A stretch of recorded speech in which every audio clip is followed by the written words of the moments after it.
Marcus Aurelius wrote, "Do not act as if you were going to live 10,000 years. Death hangs over you. While you live, while it is in your power, be good." There is a strange heaviness that enters a person when he forgets this.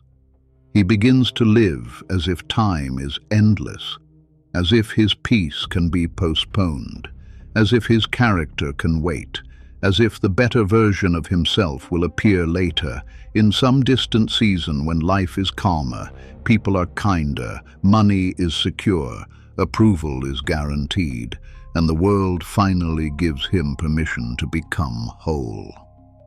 But life does not wait for you to feel ready. It keeps moving, and while it moves, your mind can become a place of constant war. You wake with thoughts that do not belong to the present. Old arguments return before the day has even begun. The memory of someone's judgment sits beside you like an unwanted guest. The voice of criticism repeats itself inside your chest.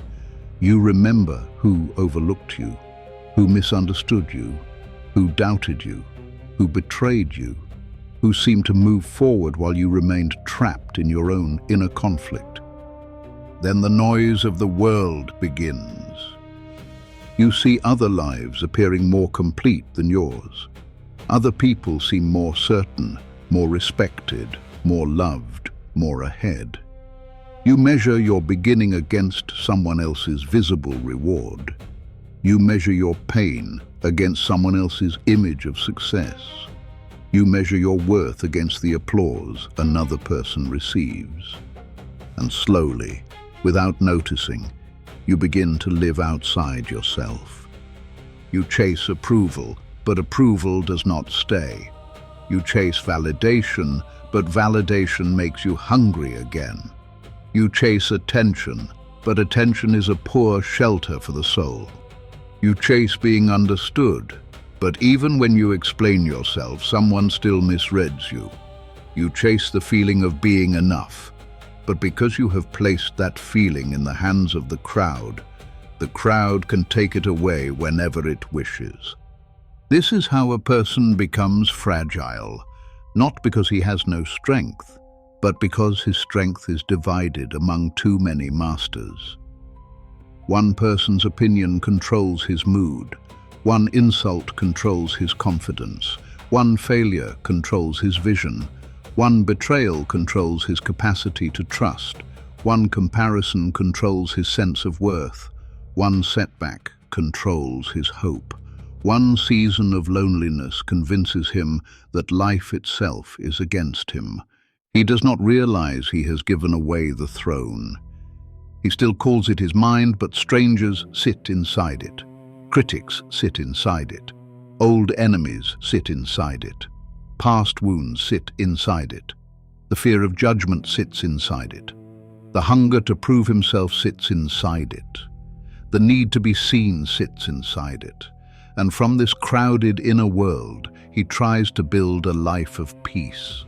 But peace cannot grow in a mind ruled by everything outside it. At some point, the question becomes simple. Who will govern you? Will it be the crowd? Will it be fear? Will it be old pain? Will it be the people who never understood your heart? Will it be those who judged you in one weak moment and never cared to see the full story? Will it be comparison? Will it be insecurity? Will it be the endless hunger to prove that you matter? Or will it be character? This is the one decision that makes a person mentally unbreakable. Not the decision to become cold, not the decision to feel nothing, not the decision to dominate others, silence every critic, or prove every enemy wrong.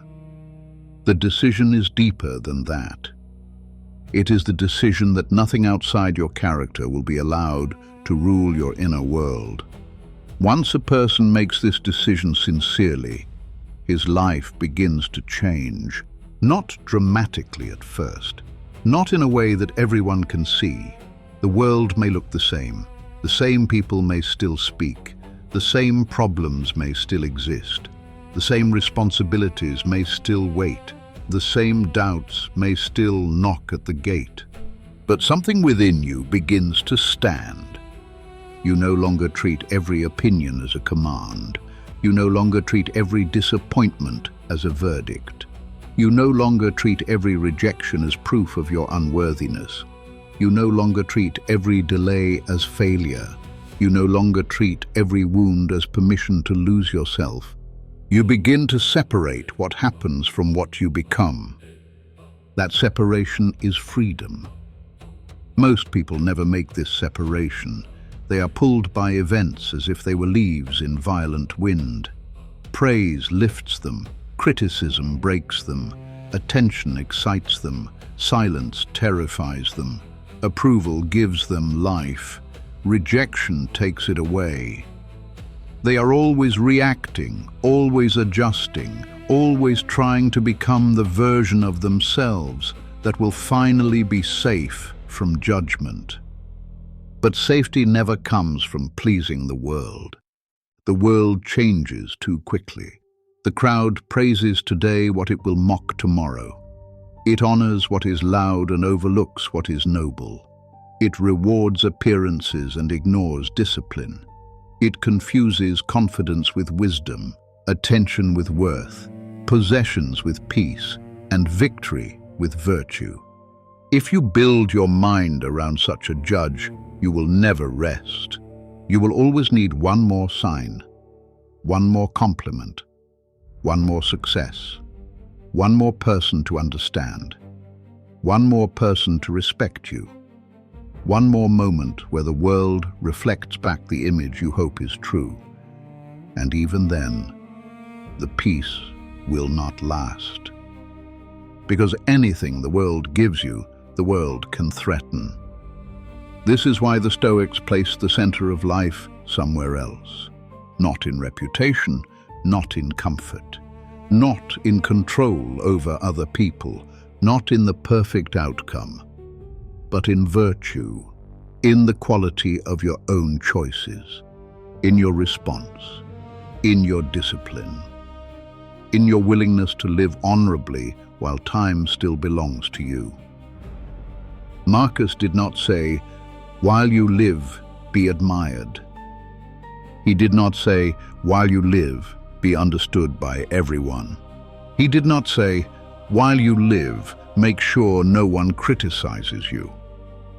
He said, "While you live, while it is in your power, be good." There is a whole philosophy hidden in that sentence. It tells you that time is short.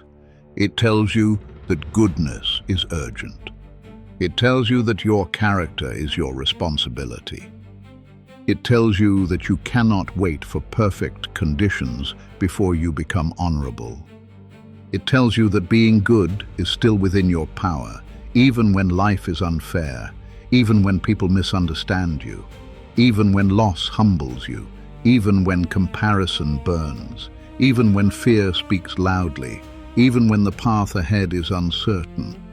This is the decision: to be governed by what is in your power, to stop kneeling before what is not. A person becomes mentally unbreakable when he stops making his inner life dependent on outer permission. That does not mean he becomes untouched by pain. Only a foolish person thinks strength means never hurting. You will hurt, you will grieve, you will lose, you will be disappointed, you will be judged unfairly. You will be overlooked by people whose approval you once desired. You will face moments when your confidence weakens and your mind fills with questions. But pain does not have to become ruler. Emotion does not have to become law. Fear does not have to become prophecy. A wound does not have to become identity. The unbreakable person is not someone who never feels pressure. He is someone who has chosen a higher authority than pressure. He still feels the storm, but he does not let the storm choose his character. That is the beginning of inner strength. Think of a person who spends years trying to be seen, not in an obvious way, not always loudly, but quietly, beneath the surface. Every choice is shaped by the hope that someone will finally notice. He wants to be respected. He wants to be valued. He wants to be understood. He wants others to see that he is not weak, not lost, not ordinary, not behind, not someone to be dismissed. So he begins to perform. He performs confidence when he is uncertain. He performs calm when he is wounded. He performs success when he feels unstable. He performs indifference when he cares deeply. He performs strength because he fears being pitied. He performs happiness because he fears being forgotten. But performance is exhausting. The more he performs, the further he drifts from himself. The more he tries to look powerful, the less power he feels within. The more he tries to appear certain, the less he trusts his own direction. The more he chases admiration, the more fragile he becomes around criticism. The more he lives for the eyes of others, the less he can hear his own inner voice. This is how many people become strangers to themselves. They do not lose themselves all at once. They lose themselves through small betrayals. They laugh when they want to be silent. They agree when they know something is false. They remain in places that drain them because they fear disappointing people. They chase goals they do not honor because the world applauds them. They shape their appearance, speech, and choices around imagined judgment. They keep old relationships alive, not because they are healthy, but because separation feels like failure. They stay overcommitted because saying no feels dangerous. They keep proving, explaining, chasing, defending, comparing. And one day they look inward and feel no stillness, only noise. The mind has become a crowded marketplace.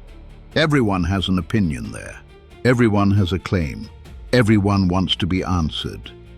The Stoic path asks you to leave the marketplace and return to the mountain, not physically, internally. It asks you to become less available to every passing voice. It asks you to stand above the noise long enough to remember what matters. And what matters is not whether every person understands you. What matters is whether you understand your duty. What matters is not whether every person approves of you. What matters is whether your actions are worthy of self-respect. What matters is not whether you appear strong. What matters is whether you choose what is right when no one is watching. What matters is not whether the crowd praises your life. What matters is whether your life is becoming more honest, more disciplined, more courageous, more peaceful, and more aligned with truth. This is not a small shift. It is a complete change in government. You stop being ruled from outside. You begin to be ruled from within. Epictetus taught that people are disturbed not by things themselves, but by their judgments about things. This is not merely an idea to admire. It is a weapon against mental slavery. Because if your suffering is shaped partly by your judgment, then your freedom begins with examining that judgment. Someone criticizes you. The event is simple. But your judgment says, I am not enough. Someone succeeds before you. The event is simple. But your judgment says, I am falling behind. Someone leaves. The event is painful. But your judgment says, I am impossible to love. Someone misunderstands you. The event is frustrating. But your judgment says, I must correct this or I will lose my worth. Someone praises another person. The event is harmless. But your judgment says, I have been replaced. The mind creates suffering when it turns events into verdicts. This is why clarity must become your discipline. You must learn to ask, what happened and what am I adding to it? This question is simple, but it can save you from years of unnecessary pain. What happened? A person spoke harshly. What am I adding that their words define me? What happened? A plan failed. What am I adding that my future is ruined? What happened? Someone overlooked me. What am I adding that I have no value? What happened? I am not where I thought I would be by this age. What am I adding? That my life is a failure. The event may matter, but the story you attach to it often matters more. A mentally unbreakable person does not deny events. He simply refuses to add chains to them. He does not say, "This does not hurt." He says, "This hurts, but I will not let it become a false identity." He does not say, "This does not matter." He says, "This matters, but it will not govern my entire mind." He does not say, "I do not care about anything." He says, "I care about what is mine to honor." That distinction changes everything, because many people confuse detachment with emptiness. They think to be stoic is to become distant, emotionless, silent in a way that feels hard and lifeless. But true Stoicism is not the death of feeling. It is the ordering of feeling. It is not the absence of care. It is the discipline to care about the right things in the right way. Care about your character. Care about your health. Care about your word. Care about your discipline. Care about the people you love. Care about your work. Care about the truth. Care about your soul. But do not make your peace dependent on things that were never yours to control. Do not give your entire mind to a person who has not earned your trust. Do not give your self-respect to the crowd. Do not give your future to a past wound. Do not give your energy to imagined judgment. Do not give your identity to comparison. This is the one decision repeated in 1,000 ways. I will not allow what is outside my character to rule what is within my mind. When that decision becomes real, you begin to live differently. You become slower to react. Not because you are afraid, because you respect the cost of reaction. You know that one impulsive sentence can create a conflict that lasts for years. One angry decision can damage a relationship that took time to build. One moment of pride can destroy peace that discipline had protected. One careless surrender to emotion can send you into a downward spiral of events that could have been avoided by restraint. So you pause. The pause becomes sacred. In that pause, you return to yourself. You ask, what kind of person do I want to be in this moment? Not, how do I win? Not, how do I make them regret it? Not, how do I appear strong? What kind of person do I want to be? This is where unbreakable strength is formed. Because a weak mind is always asking what others will think. A disciplined mind asks what virtue requires. Sometimes virtue requires speech, sometimes silence, sometimes apology, sometimes distance, sometimes forgiveness, sometimes firm boundaries, sometimes courage, sometimes patience, sometimes leaving a situation that keeps poisoning your inner world. The unbreakable person is not passive. He does not allow people to trample his life. He does not confuse kindness with weakness or peace with submission. He can say no. He can walk away. He can confront dishonesty. He can end a pattern. He can protect his time, his attention, and his inner world. But he does not act from panic. He acts from principle. That is the difference between control and self-command. Control tries to bend the world so fear can relax.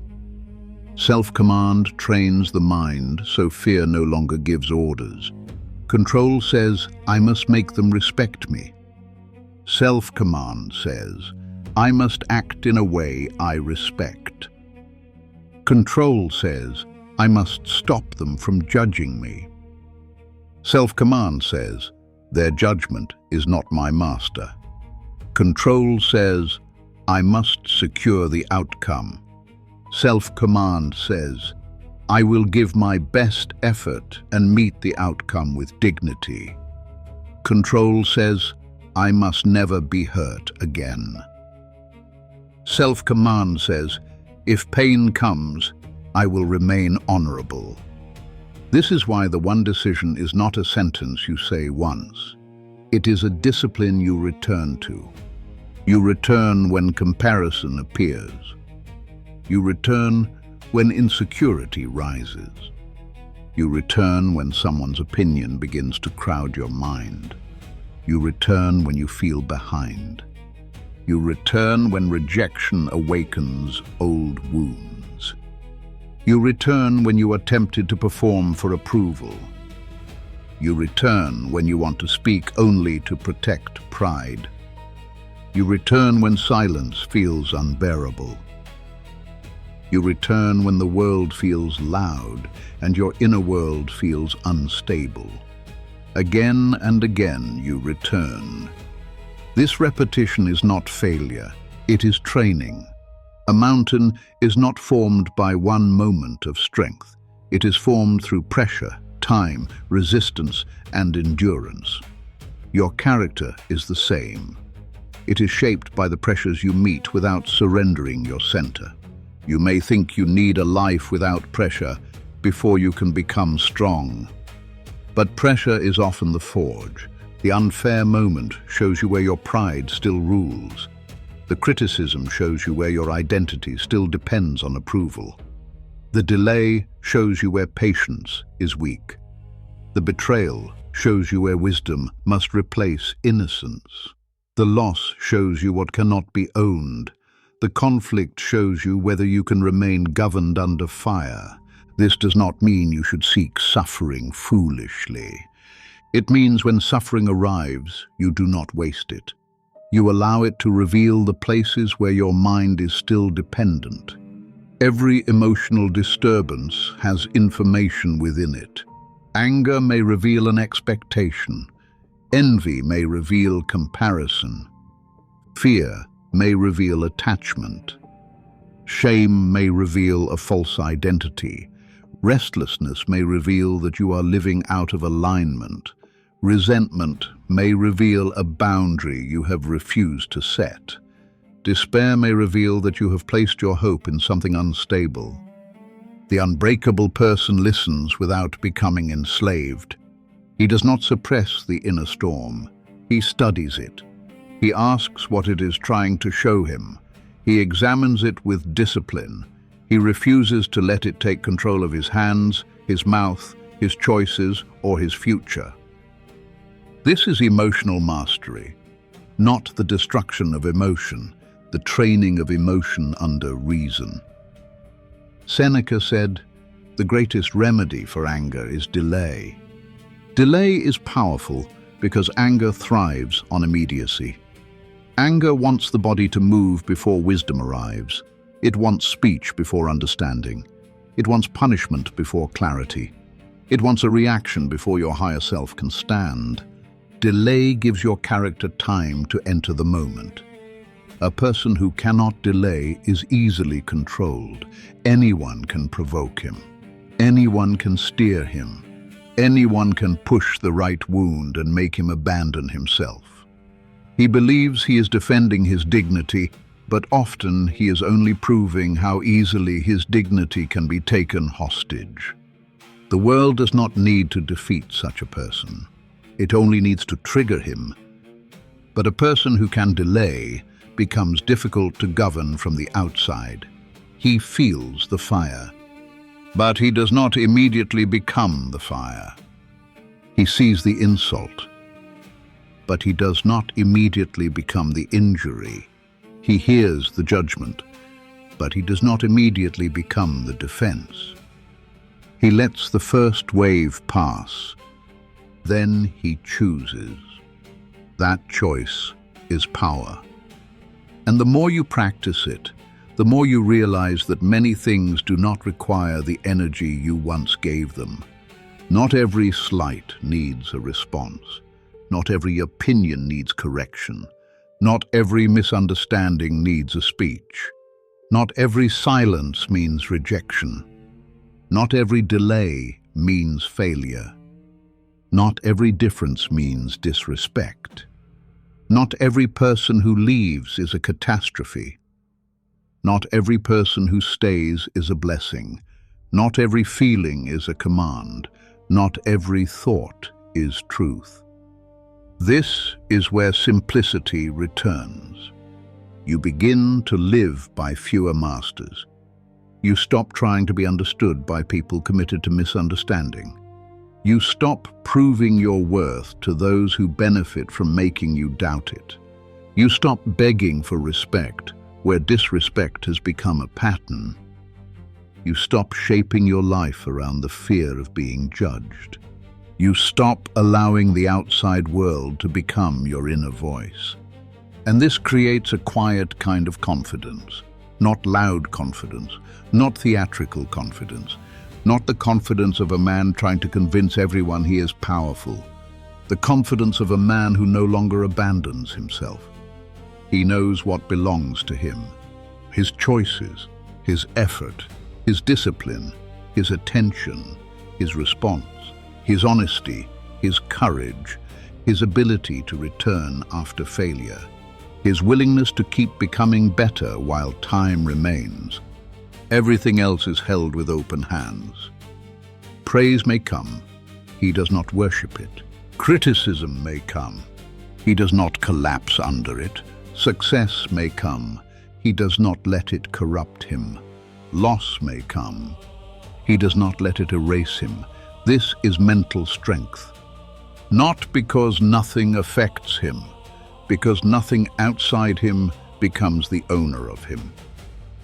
The decision to become mentally unbreakable is also the decision to stop living as a victim of every past wrong. This can be difficult because past wrongs often ask to be remembered. They return with emotion, they return with vividness, they return disguised as protection. The mind says, remember what happened so it never happens again. And there is wisdom in memory. You should learn. You should not ignore patterns. You should not deny deception. You should not pretend betrayal is harmless. You should not keep giving access to people who repeatedly damage your peace. But memory becomes destructive when it does more than teach. When memory becomes a prison, it must be challenged. There is a difference between remembering a lesson and rehearsing a wound. Remembering a lesson makes you wiser. Rehearsing a wound keeps you trapped at the age of the injury. Remembering a lesson helps you set boundaries. Rehearsing a wound makes you suspicious of joy. Remembering a lesson protects your future. Rehearsing a wound gives the past another day of your life. And you do not have 10,000 years. Death hangs over you. This is not meant to frighten you. It is meant to wake you. How many more days will you give to people who are no longer standing before you? How many more mornings will begin with someone else's voice inside your mind? How many more opportunities will be lost because you are still proving yourself to the past? How many more choices will be shaped by fear, comparison, and imagined judgment? How long will you wait to belong to yourself? A person becomes mentally unbreakable when he realizes that time is too sacred to be spent in mental slavery. This does not make him harsh. It makes him awake. He understands that every day is a possession that cannot be recovered. Every hour given to useless resentment is an hour not given to growth. Every season spent chasing approval is a season not spent building character. Every moment spent comparing is a moment taken from the work that would actually strengthen him. So he begins to choose with greater seriousness. He chooses what enters his attention. He chooses whose opinion has weight. He chooses which battles are worth entering. He chooses which relationships deserve closeness. He chooses which habits build strength and which habits keep him fragile. He chooses to be good while it is still in his power. And the more he chooses this, the more his life becomes quiet, not empty, quiet. There is a difference. Emptiness is the absence of meaning. Quiet is the presence of order. A quiet mind can still love deeply. It can still work with passion. It can still feel sorrow. It can still face challenges. It can still dream, build, fail, recover, and hope. But it no longer needs constant noise to feel alive. It no longer needs applause to feel worthy. It no longer needs conflict to feel important. It no longer needs comparison to understand direction. It no longer needs every person to approve before it moves. This quietness is rare, and because it is rare, it may be misunderstood. People who live in chaos may call your peace cold. People who feed on drama may call your boundaries arrogance. People who benefit from your overextension may call your self-respect selfishness. People who are used to controlling your emotions may call your restraint weakness. Let them. A person who requires everyone to understand his transformation will never transform. You must be willing to be misunderstood while you become free. This is one of the hidden tests of the Stoic path. Can you continue becoming better without being praised for it? Can you protect your peace without explaining every boundary? Can you act with virtue even when someone describes you unfairly? Can you let your character speak over time instead of trying to correct every moment? Can you stand like the mountain while the weather changes around you? If you can, then you are no longer living for the crowd. You are living from the center. The center is where unbreakable people live, not because they are never shaken, but because they know where to return. The crowd pulls them outward. They return inward. Fear imagines disaster. They return to what is real. Comparison tells them they are behind. They return to their own path. Anger demands immediate action. They return to restraint. Pain asks them to become bitter. They return to honor. Failure tempts them to identify with defeat. They return to effort. This return is the practice. This return is the path.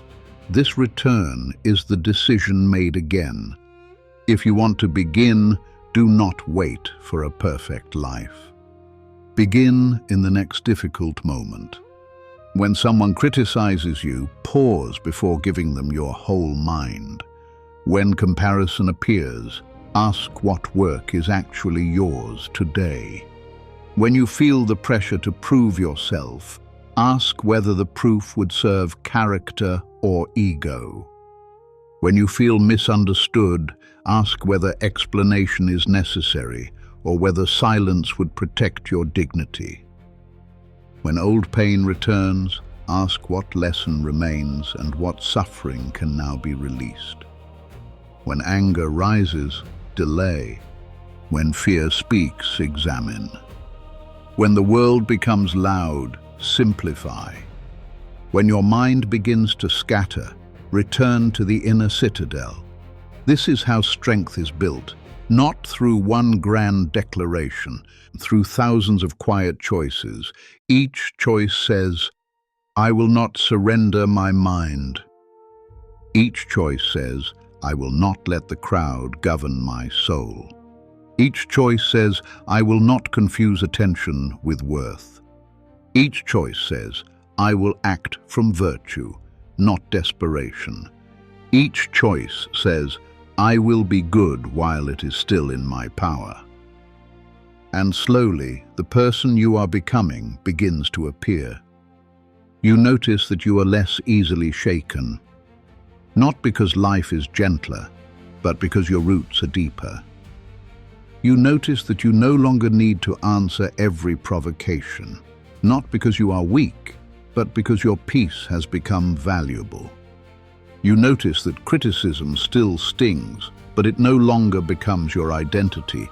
You notice that others can succeed without making you feel defeated. You notice that silence no longer feels like rejection. You notice that solitude no longer feels like punishment. You notice that the old hunger for validation is weaker. You notice that your self-respect is no longer so easily traded. This is not the end of struggle. It is the beginning of sovereignty. And sovereignty does not mean life will obey you. It means your soul will no longer obey everything else. There will still be storms. There will still be people who misunderstand. There will still be days when fear returns. There will still be moments when comparison whispers. There will still be losses that humble you. There will still be disappointments that test your faith in the path. But now you know the decision. You know where to stand. You know what is yours. You know what must be released. You know that your peace cannot depend on the changing weather of opinion. You know that your character is more urgent than your reputation. You know that time is not endless. So while you live, while it is in your power, be good. Be disciplined when the world tempts you into impulse. Be honest when appearances would reward deception. Be patient when fear demands speed. Be courageous when comfort asks you to remain small. Be quiet when ego wants display. Be firm when manipulation asks for access. Be generous without becoming overextended. Be strong without becoming cruel. Be misunderstood without becoming lost. Be wounded without becoming the wound. This is the one decision: to let character govern the inner world, to let virtue sit on the throne, to stop giving your mind away to every opinion, every fear, every comparison, every insult, every memory, every demand, every false mirror, to return again and again to what is yours. And when the world grows loud, remember the mountain. The mountain does not argue with the storm. It does not chase the clouds. It does not explain its height to the valley. It does not tremble because the weather changes. It stands. Not because it is untouched by time, but because it has depth. Build that depth within yourself. Let your mind become less crowded. Let your character become less negotiable. Let your peace become more protected. Let your attention become sacred. Let your actions become cleaner. Let your life become simpler. And when people ask what changed, you may not need many words, because the change will be seen in your stillness, in the way you no longer overreact, in the way you no longer chase every form of approval, in the way you no longer collapse under judgment, in the way you no longer carry every voice into your inner world, in the way you meet difficulty without abandoning yourself.